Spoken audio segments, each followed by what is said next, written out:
जय श्री राम बच्चों। जय Shri Ram. Class 11th chemistry chapter number 2 structure of atom. Last class में मैंने तुम लोगों को क्या समझाया था? D Broglie wavelength. अरे भाई याद है कि भूल गए? मैंने तुम्हें बताया था कि एक नई टाइप की वेव्स के बारे में, जैसे इस दुनिया में मैकेनिकल वेव्स होती हैं, इलेक्ट्रोमैग्नेटिक वेव्स होती हैं, और एक नई मैटर वेव्स भी होती हैं जो नॉर्मल पार्टिकल्स के अंदर से भी रिलीज हो सकती हैं अगर वो मोशन में होगा, सिर्फ तभी। हाँ या ना? और उसकी वेवलेंथ के बारे में हमने चर्चा करी थी, lambda is equal to H upon P या एच अपॉन एम वी, और एक और फॉर्मूला भी था H upon under root 2m के। अरे भाई याद है कि भूल गए? आज हम लोग पढ़ने जा रहे हैं हाइजेनबर्ग अनसर्टेनिटी प्रिंसिपल। आज हम लोगों का टॉपिक है हाइजेनबर्ग्स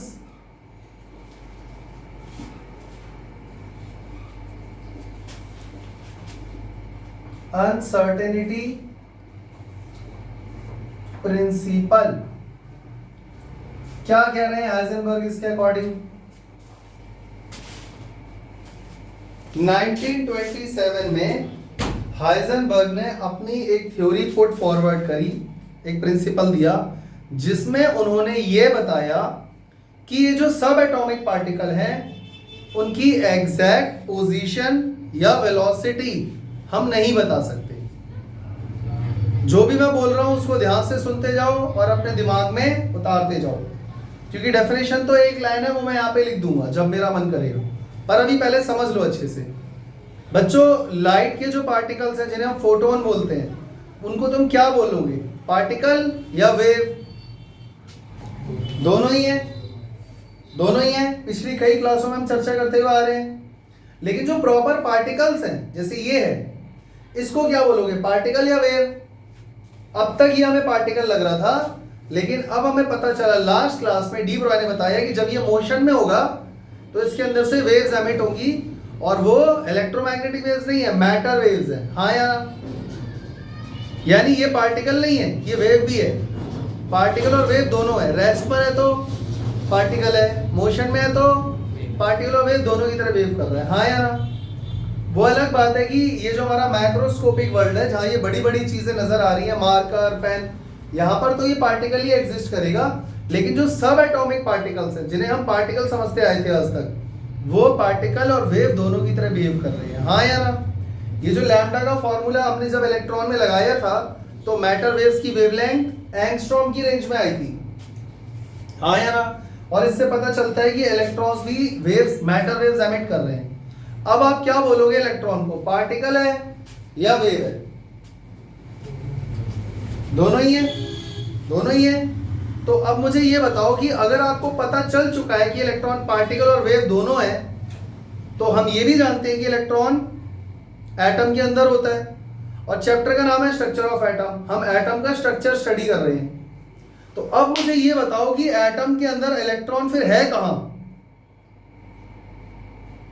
अगर हम बोहर की थ्योरी के हिसाब से चलें, तो उसने बोला K shell, L shell, M shell, N shell, shells के अंदर इलेक्ट्रॉन है।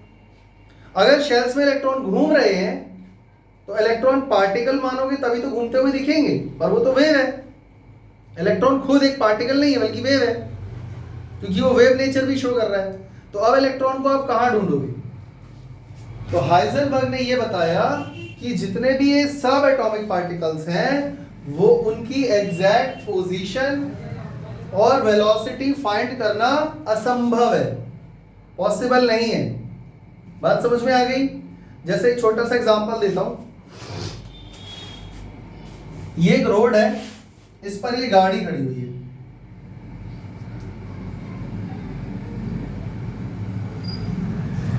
समझ में आ रहा है बच्चों? मुझे ये पता है कि ये इसका टाइम t 0 है, इनिशियल वेलोसिटी 0 है, इसमें कितने का एक्सेलरेशन आएगा मुझे पता है, इसकी वेलोसिटी वक्त के साथ बढ़ती जाएगी वो भी मुझे पता है। तो आफ्टर टाइम t जो भी है 5 सेकेंड या 10 सेकेंड, ये गाड़ी कहां पे होगी आपको पता है? क्या आप ये कैलकुलेट कर सकते हो? हाँ, फिजिक्स में motion in a straight line पढ़ा है ना? बच्चों क्या आप इस पॉइंट पर इसकी वेलोसिटी बता सकते हो? हाँ, इंक्रीज हो रही है ना वेलोसिटी, तो टी पॉइंट पे आफ्टर टाइम टी कितनी वेलोसिटी हो जाएगी पता लग जाएगा। बच्चों क्या आप इसका डिस्प्लेसमेंट बता सकते हो कि इसने 10 सेकंड्स में कितना डिस्प्लेसमेंट कवर किया? हाँ, आप इसको कॉपी पे कैलकुलेट करके फाइंड करो और प्रैक्टिकली गाड़ी को चला करके भी देखो, वो आपको 10 सेकंड के बाद उसी पोजीशन पर मिलेगी गाड़ी जो आपने कॉपी पे कैलकुलेट करके निकाला था। यानी एक्चुअल डिस्प्लेसमेंट और थ्योरेटिकल डिस्प्लेसमेंट सेम आ रहा है। ऐसा इसलिए हो रहा है बच्चों क्योंकि कार एक मैक्रोस्कोपिक वर्ल्ड में बड़ी चीज है। वो थोड़ी ना वेव की तरह बिहेव करेगी, वो तो पार्टिकल की तरह बिहेव करेगी। तो पार्टिकल है तो मुझे उसके बारे में सब कुछ पता है, उसकी velocity, acceleration, initial velocity, after time T वो कहां पहुंचेगी, कितना डिस्प्लेसमेंट कवर करेगी, सब पता है। यही एक चीज अप्लाई करो इलेक्ट्रॉन के लिए बच्चों। अब वो पार्टिकल भी है और वेव भी है। क्या बता पाओगे आफ्टर टाइम टी वो कहां पर पहुंचेगा? तो क्या आप उसकी एग्जैक्ट पोजीशन बता पा रहे हो? और अगर आपने एग्जैक्ट पोजीशन बता दी तो फिर उस पॉइंट पर उसकी एग्जैक्ट वेलोसिटी नहीं बता पाओगे। मतलब ये दोनों चीजें एक साथ फाइंड करना साइमल्टेनियसली, इलेक्ट्रॉन की एग्जैक्ट पोजीशन और वेलोसिटी फाइंड करना असंभव है, इम्पॉसिबल है। यही बात हमें हाइजेनबर्ग ने बताई। बात समझ में आ गई? क्या बोला हाइजेनबर्ग ने? जल्दी बता दो। अब किस बेसिस पर बोला समझ में आ गया ना? क्योंकि उससे पहले ही डी ब्रॉय ने क्लियर कर दिया था कि सब एटॉमिक पार्टिकल्स जितने भी है वो मैटर वेव्स रिलीज करते हैं, तो वो वेव नेचर शो कर रहे हैं। तो इन 1927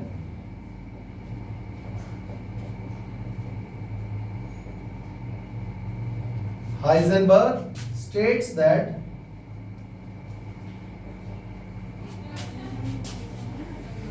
it is impossible to find exact position and momentum के ब्रैकेट में वेलोसिटी भी लिख सकते हो, of a subatomic particle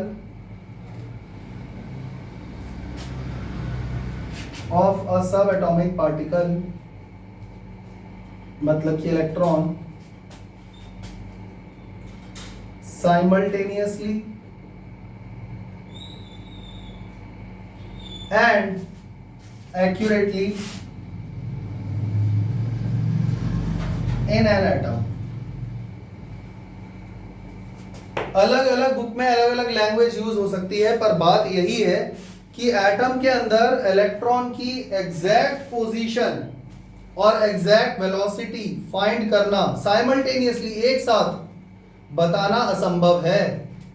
यानी अगर आपने ये बोला अंदाजे से कि भाई इतने टाइम के बाद वेलोसिटी फलाना हो जाएगी, और जब आप प्रैक्टिकली जाके चेक करोगे तो वेलोसिटी उतनी नहीं मिलेगी जो आपने थ्योरेटिकली सॉल्व करा था। बात समझ में आ गई? और अगर वेलोसिटी मैच कर भी गई तो इलेक्ट्रॉन जो आप सोच रहे हो ना यहां पर होगा, वो वहां है ही नहीं, वो कहीं और जा चुका है। और अगर आपने पोजीशन सही बता दी 100%, मान लो कि भाई आफ्टर टाइम टी इलेक्ट्रॉन की पोजीशन घूम के यहां पे आ जाएगी। प्रैक्टिकली भी जब आपने देखा होगा इलेक्ट्रॉन की पोजीशन वहां पे अगर आ गई, अगर आपने एग्जैक्ट लोकेशन बता दी सही से, तो उस टाइम पर उसकी वेलोसिटी वो नहीं होगी जो आपने कैलकुलेट करी है। मेरी बात समझ में आ गई? इसका मतलब इलेक्ट्रॉन इन एन एटम उस साइमल्टेनियसली एक साथ उसकी एग्जैक्ट लोकेशन और पोजीशन बताना असंभव है कि भाई इस आफ्टर टाइम टी इलेक्ट्रॉन यहां पहुंच जाएगा, ये रही लोकेशन, पोजीशन, और इस टाइम पे इसकी वेलोसिटी फलाना होगी। दोनों चीजें एक्यूरेटली सही नहीं बता सकते। अगर एक सही है तो दूसरा गलत होगा, दूसरा सही है तो पहला वाला गलत होगा। बात समझ में आ गई? क्लियर हो गया? तो बच्चों 2 मिनट के लिए मान लेते हैं डेल्टा एक्स है चेंज इन पोजीशन या अनसर्टेनिटी इन पोजीशन।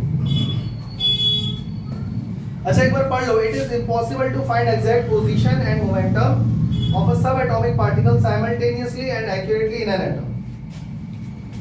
एक्यूरेटली नहीं बता सकते, कुछ ना कुछ अनसर्टेनिटी होगी जरूर। डेल्टा एक्स हम मान लेते हैं अनसर्टेनिटी इन पोजीशन, कि कितना अनसर्टेन है, ऐसा भी नहीं कि बहुत ज्यादा मिसमैच होगी, वैल्यू थोड़ी बहुत होगी।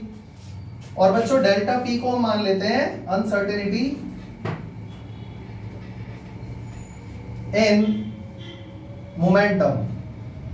अब इसके लिए आपको डेरिवेशन पूरी पढ़ने की जरूरत नहीं है। हाइजेनबर्ग अनसर्टेनिटी प्रिंसिपल क्या बोलता है? हाइजेनबर्ग अनसर्टेनिटी प्रिंसिपल ये कह रहा है कि change in momentum multiply by change in position is greater than और equal to h upon 4 pi. h upon, यह आपको रिलेशन याद रखना है। ये बात समझ में आ गई? इसके लिए आपको अलग से कोई डेरिवेशन अभी पढ़ने की जरूरत नहीं है, वो हायर क्लासेस में आएगा, तब का तब देखा जाएगा। लेकिन अभी आपको ये रिलेशन याद रखना है। ये बात समझ में आ गई? Uncertainty in position multiply by uncertainty in momentum will be always greater than और equal to h upon 4 pi according to Heisenberg uncertainty principle. समझ में आ गया? तो ये स्टेटमेंट तुम्हें बस एक छोटा सा याद रखना है, ये रिलेशन याद रखना है, खत्म। 5 मिनट का टॉपिक है ये। क्लियर हो गया? इलेक्ट्रॉन का साइमल्टेनियसली दोनों चीजें एग्जैक्टली एक्यूरेटली सर्टेन एकदम एग्जैक्ट वैल्यू बताना असंभव है। समझ गए? तो बच्चों एक बात बताओ, delta X multiply by delta P greater than equal to h upon 4 pi है। सही है? अगर मान लो मैं डेल्टा एक्स को यहीं रहने देता हूं और ये बन जाता है लेस देन और greater than equal to h upon 4 pi, बच्चों डेल्टा पी नीचे आ जाएगा, हाँ या ना? तो अगर मैं ये मान लूं 2 मिनट के लिए कि मैंने वेलोसिटी 100% सही बता दी है, मेरी बात समझ में आ रही है? एक एक करके अज्यूम करो। यहां पर मैं मान लेता हूं मैंने वेलोसिटी, अच्छा मोमेंटम तो जानते हो ना यार, mv वेलोसिटी, वेलोसिटी का मतलब यह मोमेंटम से ही है क्योंकि मास तो कांस्टेंट होता है। मैंने वेलोसिटी 100% सही बता दी है, या ये मान लो आप 99.9% सही बता दी है। तो इसका मतलब ये हुआ कि अनसर्टेनिटी इन वेलोसिटी बहुत कम हो गई। अगर मैं किसी चीज की वैल्यू एकदम सही बता रहा हूं तो अनसर्टेनिटी तो खत्म हो गई ना। तो वेलोसिटी एकदम सही बताने का मतलब ये है मोमेंटम एकदम सही है, और एकदम सही का मतलब ये है कि उसमें अनसर्टेनिटी बहुत ही कम है। तो अगर मोमेंटम में अनसर्टेनिटी कम है तो इसका मतलब पोजीशन में अनसर्टेनिटी बहुत ज्यादा होगी। आगे बात समझ में? अगर आपने एक चीज सही बताई तो दूसरी चीज सही नहीं हो सकती, उसमें अनसर्टेनिटी बहुत ज्यादा हो जाएगी।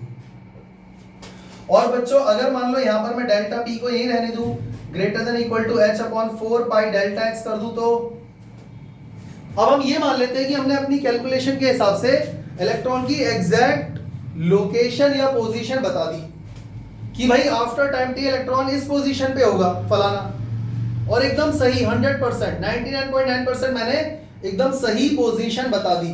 बच्चों अगर पोजीशन सही बता दी इसका मतलब यही हुआ ना कि अनसर्टेनिटी इन पोजीशन बहुत ही कम है। अगर पोजीशन में अनसर्टेनिटी बहुत कम है मतलब आप लोकेशन एकदम सही बता रहे हो, तो पक्का अनसर्टेनिटी इन मोमेंटम या वेलोसिटी बहुत ज्यादा हो जाएगी। इसका मतलब वेलोसिटी की वैल्यू पक्का गलत होने वाली है, हाँ या ना? तो इसका मतलब आप इस चीज से बच नहीं सकते, आप दोनों चीजें एक साथ सही 100% नहीं बता सकते किसी भी कीमत पे। आगे बात समझ में? तो इसीलिए ये फॉर्मूला तुम लोगों को याद रखना है, न्यूमेरिकल भी इसी फॉर्मूला पे आते हैं। क्लियर हो गया? अच्छा बच्चों इसी में एक चीज और बता देता हूं, delta X multiply by delta M भी लिख सकता हूं, greater than equal to h upon 4 pi. अच्छा डेल्टा एक्स मल्टीप्लाई बाय, बच्चों मास तो कांस्टेंट है, मास थोड़ी ना चेंज हो रहा है, चेंज किस में आ रहा है? वेलोसिटी में। Greater than equal to h upon 4 pi, delta X multiply by delta v is greater than equal to h upon 4 pi m। अगर मैं ये फॉर्मूला याद कर लूं बच्चों तो क्या दिक्कत है?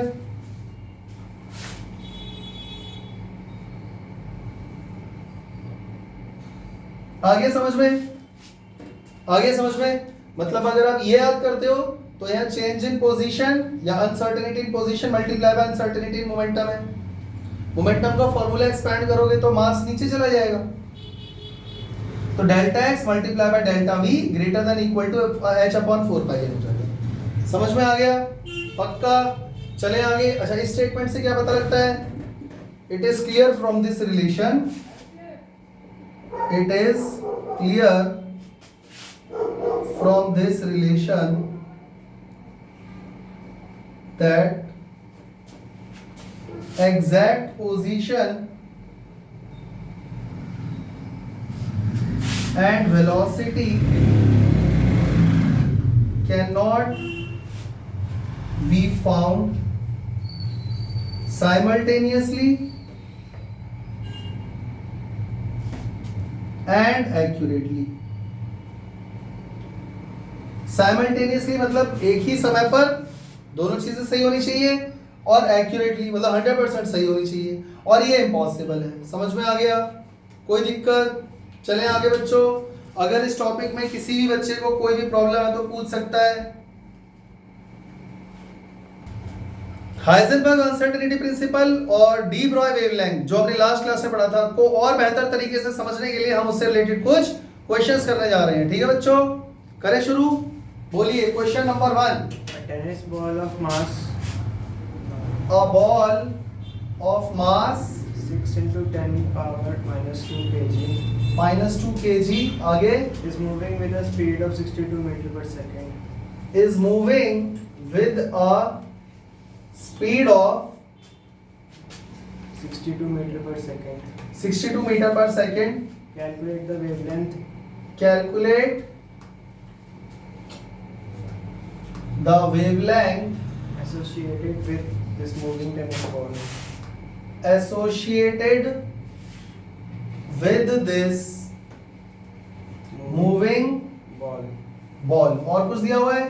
Will the momentum will the momentum will the movements will the movement of this ball of this ball exhibit a wave character? exhibit a wave character? Explain.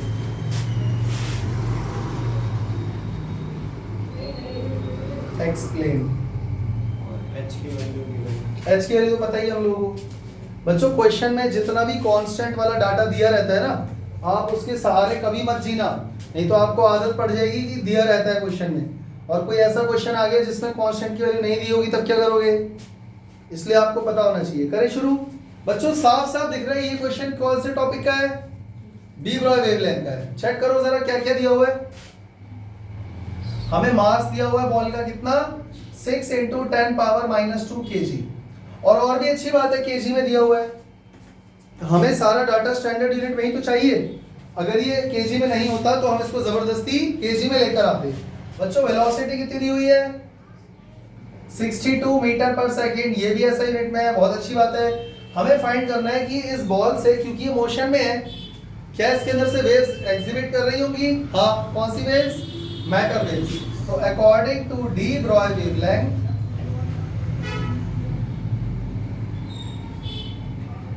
Lambda is equal to H upon M V. सही है गलत? अब खाली value put करनी है बच्चों। H की value बोलो 6.626 into 10 power -34 divided bye 6 into 10 power -2 multiply by velocity यानी कि 62। बच्चों 10 पावर ये -2 अगर ऊपर आएगा तो +2 हो जाएगा। हटा दूं इसको यहाँ से? मेरी बात समझ में आ रही है या एक एक स्टेप लिखूं? तो यहाँ पर अब कौन बचा? 1। बच्चों चेक करो, ये 2 से कैंसिल हो रहा है। 2 3 6, 2 3 2 3 2 1 2 3। सही है गलत है? अब हमारे पास बचा lambda is equal to 3.313 multiply by 10 power -32 divided by 62 into 3। 3 2 6, 3 6 18। बच्चों जैसे ही इसको सॉल्व करोगे तुम्हारे पास क्या आ जाएगा टोटल? कर लोगे? क्या आ रहा है? 1.8 -34 मीटर। बच्चों चेक करो लैम्डा की वैल्यू क्या आ गई। क्वेश्चन में उसने जो पूछा था वो तो पता लग गया ना, वेव कितनी है। देखो डी ब्रॉय वेवलेंथ का ये वाला फॉर्मूला है, तुम्हें बस याद रखना है, दैट्स इट। समझ में आ गया? तो इसमें ये वैल्यू लगाते ही हमें ऑब्जेक्ट का मास और वेलोसिटी दी रहती है, h तो कांस्टेंट है, ये फॉर्मूला लगाते ही आंसर आ जाएगा, वेवलेंथ आ गई। तो ये तो हो गया क्वेश्चन यहीं पे खत्म। अब उसने एक चीज और पूछी थी, क्या ये मूवमेंट वेव नेचर माना जाएगा? नहीं माना जाएगा बच्चों। क्यों नहीं माना जाएगा? It is not considered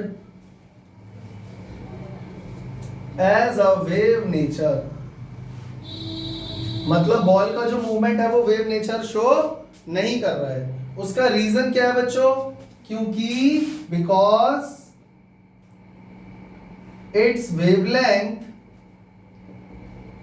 is too small, या वेरी वेरी स्मॉल भी लिख सकते हो। इतनी छोटी वेवलेंथ है ये कि आप किसी भी डिवाइस से डिटेक्ट नहीं कर सकते। समझ में आ गया? तो इसीलिए हम इसको वेव नेचर नहीं मानेंगे। समझ में आ रहा है ना? आप ऐसे समझ लो, किसी बैट से बॉल को हिट किया गया है, अब वो बॉल जो जा रही है, आप सोचो क्या वो वेव नेचर शो करेगी? करेगी। तो देखो ऐसा तो नहीं कि डी ब्रॉय वेवलेंथ फेल हो जाएगी, ऐसा नहीं है। आंसर तो आएगा कॉपी पे, लेकिन वो डिटेक्ट नहीं कर सकते और बहुत छोटी वेवलेंथ है, इसीलिए हम उसको वेव नेचर कंसिडर नहीं करते हैं। मैक्रोस्कोपिक वर्ल्ड में बड़ी चीजों में हम ये कंसिडर नहीं करते, बट अगर ये सब एटॉमिक पार्टिकल होता तो हम इसको कंसिडर करते। क्लियर हो गया? चले आगे, चलते हैं अगले क्वेश्चन की तरफ। बोलिए। Calculate d Broglie wavelength of an electron. Calculate D Broglie wavelength Of an electron of an electron mass equals to 9.1 whose mass is equal to 9.1 into 10 power minus 21 kg. फिर आगे Moving at 1% of speed of light. Moving with 1% speed of light. बस देखो कितना अच्छा question है बच्चों, ये भी डी ब्रॉय वेवलेंथ से रिलेटेड है, क्योंकि क्वेश्चन में ये चीज पहले से मेंशन है। डी ब्रॉय वेवलेंथ फाइंड करने के लिए मुझे सिर्फ मास और वेलोसिटी चाहिए और कुछ नहीं चाहिए। हाँ या ना? तो बच्चों चेक करना, मास कितना दिया हुआ है? केजी में ही है। बच्चों वेलोसिटी कितनी दी हुई है? 1% स्पीड ऑफ लाइट। मतलब क्या हुआ इसका? मतलब 1% ऑफ सी। बच्चों मैथ्स आता है तुम लोगों को थोड़ा? 1% मतलब 1/100 हो गया, छोटी क्लास में पढ़ा होगा। ऑफ का मतलब इनटू होता है, और सी का मतलब 3 × 10⁸ लाइट की स्पीड मीटर पर सेकेंड। बच्चों 2 जीरो से जब इसके 2 जीरो कटेंगे तो 6 बचेगा, यानी हमारे पास स्पीड ऑफ इलेक्ट्रॉन क्या आ गया? 3 × 10⁶ मीटर पर सेकेंड। कोई दिक्कत? बच्चों हमें फाइंड क्या करना था, जल्दी बोलो। हमको डी ब्रॉय वेवलेंथ फाइंड करनी है, which is equal to h/mv। चलो भाई h की वैल्यू बोलो। 6.626 into 10⁻⁻34 upon 9.1 into 10⁻⁻31 multiply by 3 into 10⁻6। समझ में आ गया बच्चों? लैम्डा इज इक्वल टू, बच्चों चेक करो, ये -31 ऊपर आएगा तो प्लस का 31 हो जाएगा। हाँ या ना? मेरी बात समझ में आ रही है? बच्चों ये +6 ऊपर जाएगा तो -6 हो जाएगा। 10 की पावर तो ठिकाने लग गई ना। अब हमारे पास क्या बचा? 6.626 अपॉन 3 1 3 3 9 27। मैंने 9.1 और 3 को मल्टीप्लाई कर दिया और 10 पावर सारी ऊपर अरेंज हो जाएंगी। अब चेक करो, -34 और -6 कितना हो गया? -40। माइनस का 40 है, प्लस का 31 है, तो माइनस का 9 बचेगा मीटर। अब जल्दी से इसको डिवाइड करके बता दो क्या आ रहा है। 6.626 इसको डिवाइड करो 27.3 से। 2.43 2.43 और 10 पावर फिर चेंज हो गई होगी, 10 की पावर -10 -10 मीटर। जब इसको डिवाइड करोगे ना तो 10 पावर, ये जो डेसिमल को अरेंज करोगे, स्टैंडर्ड फॉर्म में लाओगे, तो आपका आंसर ये आ जाएगा तो लैम्डा की वैल्यू कितनी आ गई बच्चों? 2.43 एंगस्ट्रॉम। जरा चेक करो, क्या ये वेवलेंथ आप डिटेक्ट कर सकते हो? हाँ। इसका मतलब इलेक्ट्रॉन जो कि एक सब एटॉमिक पार्टिकल है वो इतना छोटा है कि उससे जो वेव एसोसिएट हो रही है वो हम आराम से डिटेक्ट कर सकते हैं, तो इसको वेव नेचर में माना जाएगा। कोई दिक्कत? समझ में आ गया? चलें आगे, चलते हैं अगले क्वेश्चन की तरफ। बोलिए। Calculate the uncertainty in a position find the uncertainty in position of an electron if the uncertainty of an electron if the uncertainty is in its velocity is 5.6 into 10 power 5 meter per second. 5.6 into 10 power 5.6 5.7 नहीं 5.6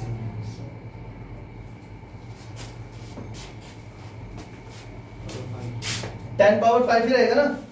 फिर आगे metre पर second metre पर second and mass of electron and mass of electron 9.1. वो हमें पता ही है बच्चों। फिर आगे Planck's constant 6. वो भी हमें पता है। बस इतना ही है क्वेश्चन में।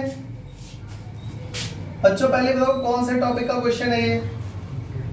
Heisenberg uncertainty principal. सही है गलत है? बच्चों पहले मुझे बताओ हाइजेनबर्ग अनसर्टेनिटी प्रिंसिपल क्या बोलता है? Delta X into M delta X into delta V greater than और equal to H upon 4 pi M. याद है? भूल गए?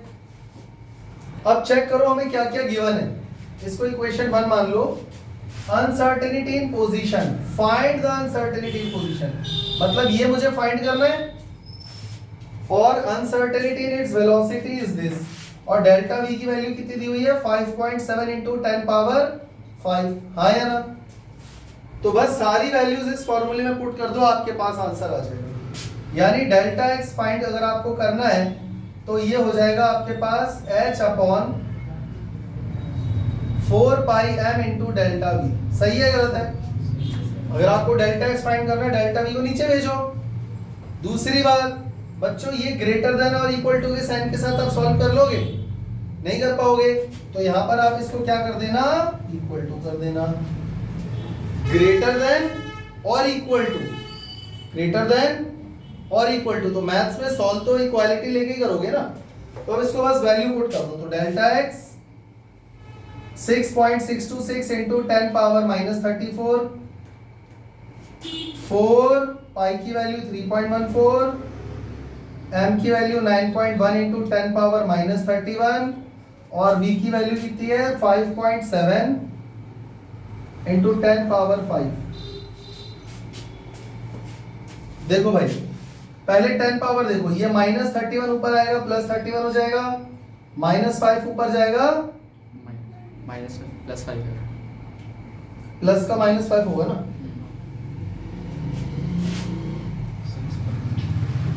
तो delta X will be equal to 6.626 into 10 power कितना हो गया? -34 और +31, माइनस का 3 माइनस का 5 -8। बच्चों इन तीनों को इन सबको मल्टीप्लाई करके क्या आ रहा है? 651.48। 1 2 3 4 चारों को मल्टीप्लाई कर लिया। अब इसको इससे डिवाइड करके क्या आ रहा है? डेल्टा एक्स की वैल्यू, डेल्टा एक्स की फाइनल वैल्यू बताओ क्या आ रही है? 1.012 into 10 power -10 मीटर।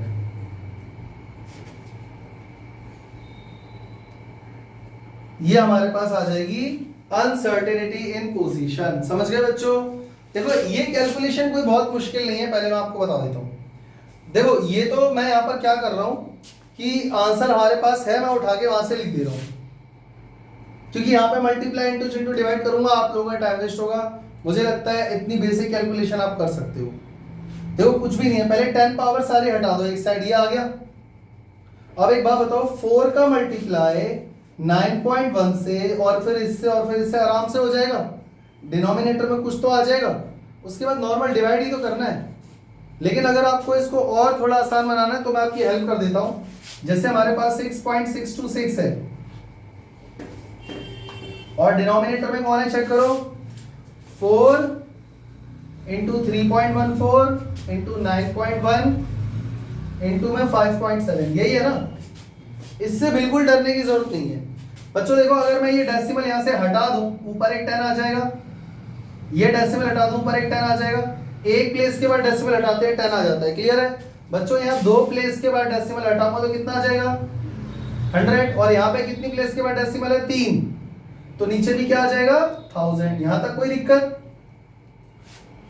अब बताओ क्या बन गया, 6626 अपॉन 4 इंटू 314 इंटू 91 इंटू 57, और इंटू में यहाँ पे कितना है देखो 1 2 3 इंटू 10, तो बच्चों यहाँ 0 आ जाएगा, 1 इंटू 10 का मतलब।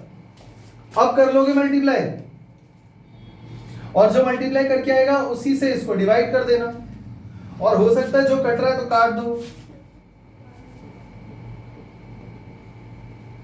फिर 2 से कट रहा है, 2 1 जा 2, 2 6 जा 12, 2 5 जा 10, 2 6 जा 12, 2 5 जा 10, कट गया। तो अब क्या बचा 16565 divided by 314 into 91 into 57।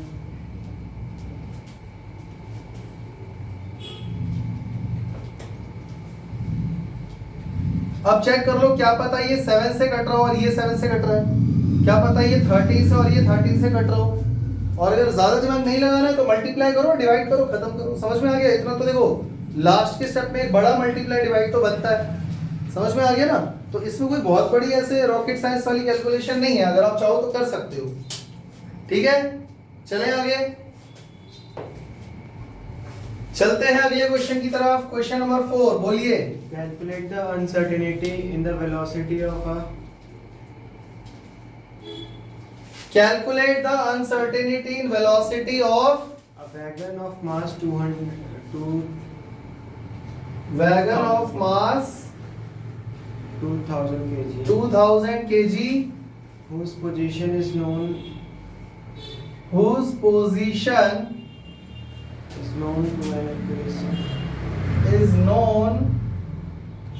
to an accuracy of plus minus 10 meter. +-10 metre. बस बच्चों देखो ये क्वेश्चन यहाँ पर इसने सेम हाइजेनबर्ग अनसर्टेनिटी प्रिंसिपल का ही है, पर ये माइक्रोस्कोपिक ऑब्जेक्ट नहीं है। वैगन जानते हो क्या, माल ढोने वाली गाड़ी, तो उसका वजन हमको दिया हुआ है। अनसर्टेनिटी देखो सिंपल है, delta we uncertainty in velocity पूछा है, अनसर्टेनिटी इन पोजीशन कितनी बताई है +-10 मीटर, सही है। और क्या दिया हुआ है, मास कितना दिया हुआ है 2000 kg, हो गया। तो डेल्टा x into delta v greater than equal to h upon 4 pi m, सही है गलत है। अगर डेल्टा v पूछा है तो डेल्टा x नीचे जाएगा, हटा दूं इसको यहां से, तो डेल्टा x कहां पे आ गया, यहां पे। बच्चों सॉल्व करते टाइम इक्वल टू लोगे या ग्रेटर देन, तो यहां पर इक्वल टू लगा दूं बच्चों, समझ गए। और यहां पर तुम्हें लिखना पड़ेगा एग्जाम में according to Heisenberg uncertainty principle, तब ये क्वेश्चन लगानी है। Delta v is equal to 6.626 into 10 power -34 divided by 4 into 3.14 into 2000 multiply by 10। कोई दिक्कत यहाँ तक। तो बच्चों देखो यहाँ पे 3 प्लेस के बाद डेसिमल है, यहाँ पे 1000 आ गया। यहाँ 2 प्लेस के बाद डेसिमल है, इसको हटाओगे 100 आ जाएगा। यहाँ तक कोई दिक्कत। 2 0 से इसके 2 0 काट दो, बचा यहाँ पे ये delta v is equal to 6626 into 10 power -34 और डिवाइड में आ गया हमारे पास, देखो 2 4 एक काम करो, इसको 2 से कैंसिल कर दो, 2 से इसको कैंसिल कर दो, 2 3 जा 2 3 जा 2 1 जा 2 3 जा, तो ये 3 3 1 3 हो जाएगा।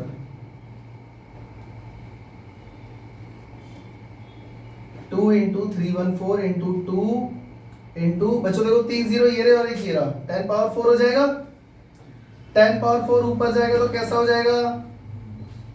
कोई दिक्कत यहाँ तक?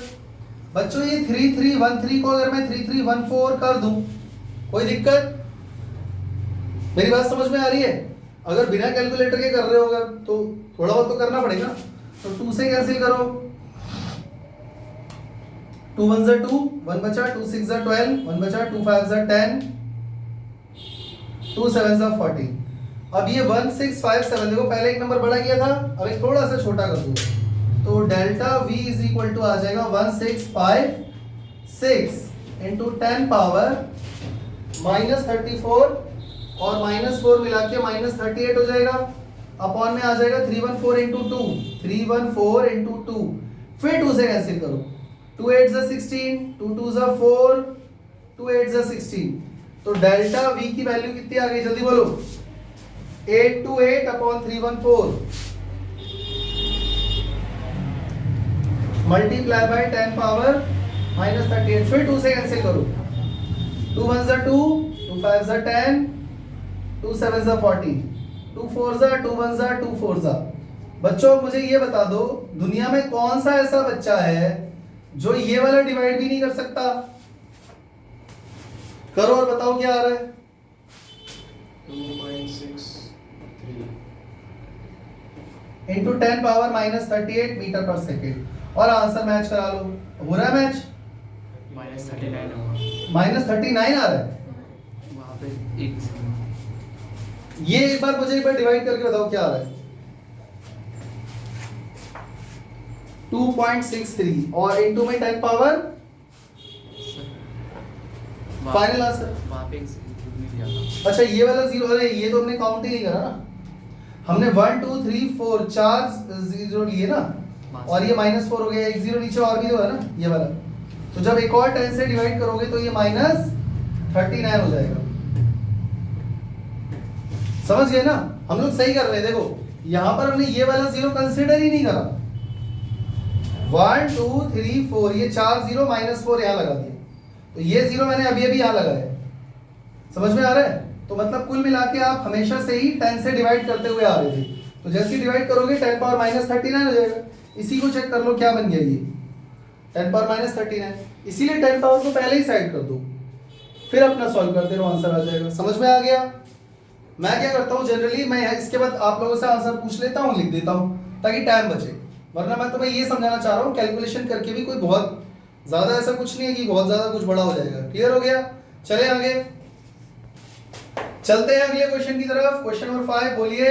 Calculate the wavelength of an electron calculate the wavelength of an electron moving with a velocity of moving with a velocity of 2.05 into 10 power 7 meter per second. इसके बाद बस हो गया। बताओ बच्चों हाइजेनबर्ग अनसर्टेनिटी प्रिंसिपल लगेगा, तुम बताओ, और या फिर डी ब्रॉय वेवलेंथ। क्यों भाई? क्योंकि वेवलेंथ पूछी है। तो lambda is equal to h upon mv। Lambda is equal to 6.626 into 10 power -34 upon mass of electron, तो सभी को पता है। वेलोसिटी कितनी है बच्चों? ये क्वेश्चन में कोई दिमाग लगाने वाला काम नहीं था, खाली वैल्यू पुट करनी है और सीधा आंसर आ जाएगा। इसको सॉल्व कर लोगे या नहीं कर पाओगे? क्या आ रहा है आंसर इसका? 2.55 into 10 power -11 meter. ये आंसर है इसका। कर लेना, करके दिखाओ। कुछ नहीं करना, डेसिमल हटाते जाओ, 0 से 0 कैंसिल करते जाओ। ये लो कर ही देता हूँ। 6.626 देखो 10 पावर -31 यहाँ +31 हो जाएगा, ये +7 -7 हो जाएगा। ये जल्दी से बता दो कितना हो गया? कितना हो गया? -3 और -7 -10 हो गया। और बच्चों नंबर क्या बचे हमारे पास? 9.1 मल्टीप्लाई बाय 2.05। बच्चों चेक करो, 2 प्लेस के बाद डेसिमल इसका है और 1 प्लेस के बाद इसका है, 3 प्लेस हो गए। ऊपर 1000 आ जाएगा, इमेजिन कर लो, लगा दिया बच्चों। यहाँ पर भी 3 प्लेस के बाद डेसिमल है, नीचे भी 1000 आ गया, 1000 से 1000, ये लो डेसिमल की दुनिया ही खत्म हो गई। मल्टीप्लाई कर लोगे, जो आएगा इससे, इसको इससे डिवाइड कर दोगे, और साथ में इनटू में 10 पावर -10 है, डेसिमल आगे पीछे असेंबल करोगे, आंसर ये आ जाएगा। कर लोगे? चले आगे, चलते हैं अगले क्वेश्चन की तरफ। बोलिए। An electron has a speed of An electron has a speed of 500 meter per second 500 meter per second with uncertainty of with uncertainty of 0.02%. 0.02%. What is the uncertainty What is the uncertainty in locating its position? in locating its position? Yes. बच्चों Heisenberg का question है, यानी हमसे delta x की value मांग रहा है। What is the uncertainty in location ना, तो डेल्टा वी कितना दिया हुआ है जल्दी बताओ। 0.02% ऑफ, परसेंटेज हमेशा किसी ना किसी का होता है, तो ऑफ 500, तो delta V is equal to 0.02 divided by 100 multiply by 500। 2 0 से 2 0 कट गए, डेल्टा वी की वैल्यू कितनी आ गई, 2 × 10 पावर -2 मीटर पर सेकेंड, यानी कि 0.02। सही है? अब जल्दी बताओ फॉर्मूला क्या लगाओगे।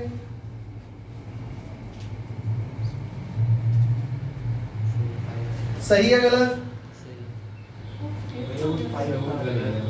ओ सॉरी, ये 5 भी तो है ना, तो 5 2 से यहाँ पर 10। एक काम करो ना, देखो यहाँ पे क्या हो रहा है कि आज गड़बड़ ये हो रही है कि मैं कुछ ना कुछ हमेशा मिस कर दे रहा हूँ, जो कि जल्दबाजी में नहीं करना है। तो 5 का मल्टीप्लाई जब आप इससे करोगे तो कितना हो जाएगा, 10/100, 0.01, 0.1, हाँ ये आ जाएगा मीटर पर सेकेंड। 5 तो देखा ही नहीं ना।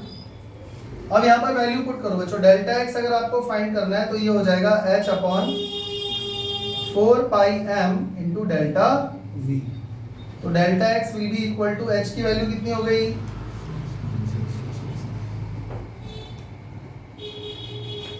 4 3.14 9.1 इंटू 10 पावर -31, और डेल्टा वी कितना हो गया, 0.1। बच्चों इसके आगे कर लोगे, इसका और इन दोनों का डेसिमल मिला के इसका हट जाएगा 3 प्लेस, -31 ऊपर जाके क्या हो जाएगा, +31, इसका डेसिमल हटा के ऊपर एक 10 आ जाएगा तो +1 लिख दो। अब हमारे पास फाइनल आंसर क्या आ रहा है बताओ। 5.77 multiply by 10 power -4 -4 meter. Meter, ये इसका आंसर आ जाएगा। समझ में आ गया बच्चों? यहाँ पे ये यहाँ पे क्यों, देखो यहाँ से डेसिमल हटाएंगे, ऊपर इंटू में 10 आएगा ना, तो 10 तो 10 पावर +1 नहीं ऐड होगा ना, नहीं समझे। नीचे 0.1 है, डेसिमल हटाओगे, ऊपर इंटू में 10 आएगा, 10 मतलब 10 पावर 1, तो ऊपर के लिए तो प्लस में ऐड होगा ना। अगर मैंने 10 का हटा होता तो -1 आता। तो इसको आप सॉल्व कर लेना, इसका आंसर ये आ रहा है।